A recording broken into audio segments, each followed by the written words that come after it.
समाचार। पहले समाचार विधानसभा से।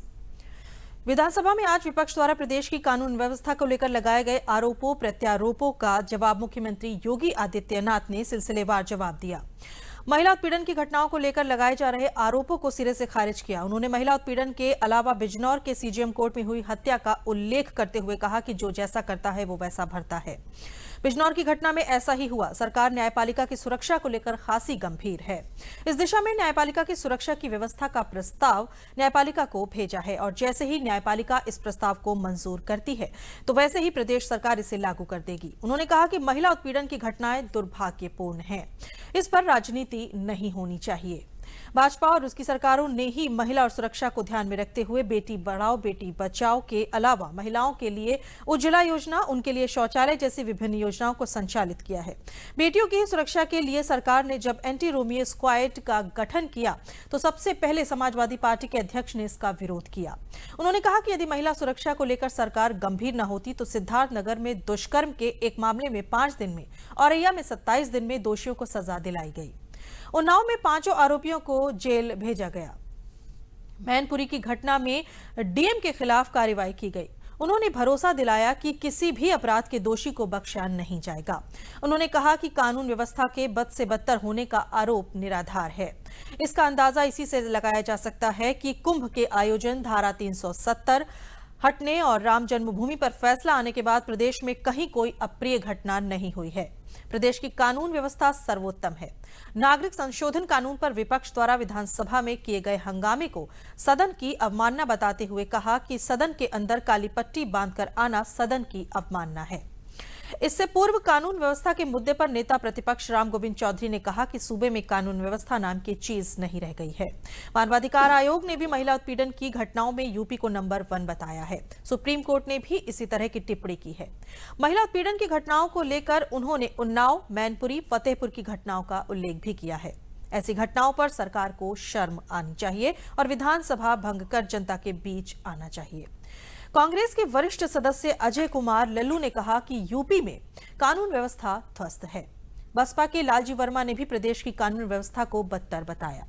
आज ही विधानसभा में सदन के पूर्व सदस्यों के अलावा पूर्व केंद्रीय मंत्री अरुण जेटली और सुषमा स्वराज को श्रद्धांजलि दी गई। और अब समाचार विधान परिषद से। विधान परिषद में आज ध्वस्त कानून व्यवस्था, महिला सुरक्षा, बिजनौर हत्याकांड, मुजफ्फरनगर के सहायक माध्यमिक विद्यालयों में छात्रों को दिए गए जाने वाले मिड डे मील में चूहा निकलने के बाद शिक्षक व प्रधानाचार्य के खिलाफ हुई एफआईआर तथा गन्ना किसानों के बकाया भुगतान न होने का मामला गूंजा। कानून व्यवस्था तथा महिला सुरक्षा के मुद्दे पर समाजवादी पार्टी ने वेल में आकर हंगामा किया। सपा, बहुजन समाज पार्टी और कांग्रेस ने सदन से वॉकआउट किया। गन्ना किसानों के बकाया भुगतान को लेकर सपा और कांग्रेस सदस्यों ने सदन से वॉकआउट किया। गन्ना मंत्री सुरेश राणा ने कहा कि 30 माह में 77,000 करोड़ का रिकॉर्ड भुगतान सरकार ने किया है। कई बंद पड़ी चीनी मिलों को चालू किया गया। 3 नई चीनी मिलें पूर्वांचल में लगाई गईं। बीते पेराई सत्र का 2,660 करोड़ बकाया है। पिछली सरकारों में 10 चीनी मिलें बंद हुई थी। मंत्री पर गलत बयानी का आरोप लगाते हुए सपा सदस्य वेल में आ गए। बाद में कांग्रेस भी वेल में आ गई।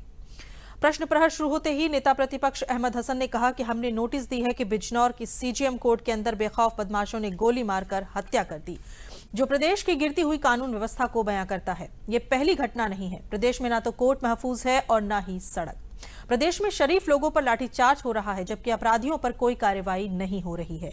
इसके बाद सपा के सदस्यों ने नारा लगाते हुए वे वेल में आ गए। अधिष्ठाता ओम प्रकाश शर्मा ने सदस्यों से अपने अपने स्थान पर जाने का आग्रह किया, लेकिन सदस्यों ने शांत न होने पर उन्होंने सदन की कार्रवाई को 15 मिनट के लिए स्थगित कर दिया। इसके बाद दोबारा सदन की कार्रवाई शुरू होने पर सपा और कांग्रेस सदस्य वेल में आ गए और नारेबाजी करने लगे, जिस पर सदन की कार्रवाई को दोपहर 12 बजे तक के लिए अधिष्ठाता ने स्थगित कर दिया। प्रश्नकाल, प्रश्न प्रहर आज भी हंगामे की ही भेंट चढ़ा। शून्य प्रहर में अधिष्ठाता ने सदन के पूर्व सदस्य कृष्णपाल सिंह के निधन पर शोक संवेदना व्यक्त की तथा सभी सदस्यों ने कुछ क्षण खड़े होकर मौन धारण किया। सपा के शत्रुद्र प्रकाश ने मंडलायुक्त वाराणसी दीपक अग्रवाल के विरुद्ध अवमानना का प्रश्न किए जाने के संबंध में सूचना दी। अधिष्ठाता ने सदन की विभिन्न समितियां अपने अध्ययन भ्रमण कार्यक्रमों में विभिन्न जिलों में की गई और जा रही हैं। उनके साथ प्रशासनिक अधिकारियों का व्यवहार सदन की मर्यादा के अनुरूप नहीं है। इस प्रकार की शिकायतें अनेक सदस्यों एवं समिति के सभापति की ओर से प्राप्त हुई हैं। लखनऊ में आयोजित समितियों की बैठकों में भी संबंधित अधिकारी उपस्थित नहीं होते हैं। परिणाम स्वरूप जनहित के कार्यों में व्यवधान होता है। मैं शासन का ध्यान इस ओर आकृष्ट कराते हुए निर्देशित करता हूं कि सभापति, नेता सदन, नेता प्रतिपक्ष इस संबंध में उच्च स्तरीय बैठक करके ऐसे प्रकरणों का निस्तारण और स्थायी व्यवस्था की कार्यवाही सुनिश्चित कराने के निर्देश दिए। सपा के अमित यादव ने किसान सहकारी चीनी मिल लिमिटेड पुवाया शाहजहांपुर के विरुद्ध अवमानना का प्रश्न किए जाने के संबंध में सूचना दी। अधिष्ठाता ने प्रकरण सदन की विशेषाधिकार समिति को संदर्भित किए जाने के निर्देश भी दिए। शून्य प्रहर में सपा के अहमद हसन, शत्रुद्र प्रकाश, बलराम यादव एवं अन्य सदस्यों ने प्रदेश में महिला उत्पीड़न, बलात्कार व यौन उत्पीड़न की घटनाओं का मामला कार्य स्थगन के रूप में उठाते हुए कहा कि उन्नाव की बेटी के साथ जो घटना हुई वो शर्मनाक है। एक तरफ तो सरकार कह रही है कि बेटी बचाओ बेटी पढ़ाओ, जबकि दूसरी तरफ प्रदेश का ये हाल है। इसी विषय में संबंधित कांग्रेस के दीपक सिंह की नियम 111 की और बसपा के दिनेश चंद्र, अतर सिंह राव, सुरेश कुमार कश्यप, भीम राव अंबेडकर, प्रदीप कुमार जाटव की सूचना को भी संबद्ध कर दिया। सपा के सुनील साजन ने कहा कि उन्नाव की घटना में सरकार बलात्कारियों के साथ खड़ी दिखाई दे रही है और उनको बचाने का काम कर रही है। हम सरकार से जानना चाहते हैं कि सरकार इस मुद्दे पर आरोपियों के खिलाफ क्या कार्रवाई कर रही है, साथ ही मामला दर्ज करने में हुई देरी के लिए तत्कालीन अधिकारियों पर क्या कार्रवाई करेगी। कांग्रेस के दीपक सिंह ने कहा कि उत्तर प्रदेश में महिलाओं को सुरक्षित नहीं उन्हें सुरक्षा मिल पा रही है, शिकायतें दर्ज नहीं हो रही हैं, महिला उत्पीड़न की घटनाएं छिपाई जा रही हैं। शिक्षक दल के ओम प्रकाश शर्मा, हेम सिंह पुंडीर, जगबीर किशोर जैन एवं अन्य सदस्यों ने मुजफ्फरनगर के सहायक माध्यमिक विद्यालयों में छात्रों को मिड डे मील व्यवस्था के अंतर्गत निर्धारित एनजीओ द्वारा दूषित खाद्य पदार्थ उपलब्ध कराने वालों के विरुद्ध कानूनी कार्रवाई किए जाने का मामला उठाया। सदस्यों ने कहा कि सरकार ने एनजीओ पर कार्रवाई की, पर शिक्षक और प्रधानाचार्य पर भी मुकदमा दर्ज करा दिया है। प्रधानाचार्य व शिक्षक पर मुकदमा दर्ज कराना अनुचित है। उन्होंने कहा कि शिक्षकों की सेवा नियमावली में भोजन पकवाने और चखने का कहीं उल्लेख नहीं है, लेकिन बेसिक शिक्षा मंत्री सतीश द्विवेदी ने कहा कि एनजीओ पर तत्काल मुकदमा लिखाते हुए उसे 3 वर्ष के लिए काली सूची में डाल दिया गया है। शिक्षकों का दायित्व बनता था कि वे निगरानी करें। निष्पक्ष जांच हो रही है, शिक्षकों को अपमानित नहीं किया जा रहा है। विद्यालय में कुछ भी घटित होता है तो प्रधानाचार्य व शिक्षकों की जिम्मेदारी होनी होगी। अधिष्ठाता ने कहा कि मंत्री के वक्तव्य को ही वहां के शिक्षकों में वितरित कर दिया जाए।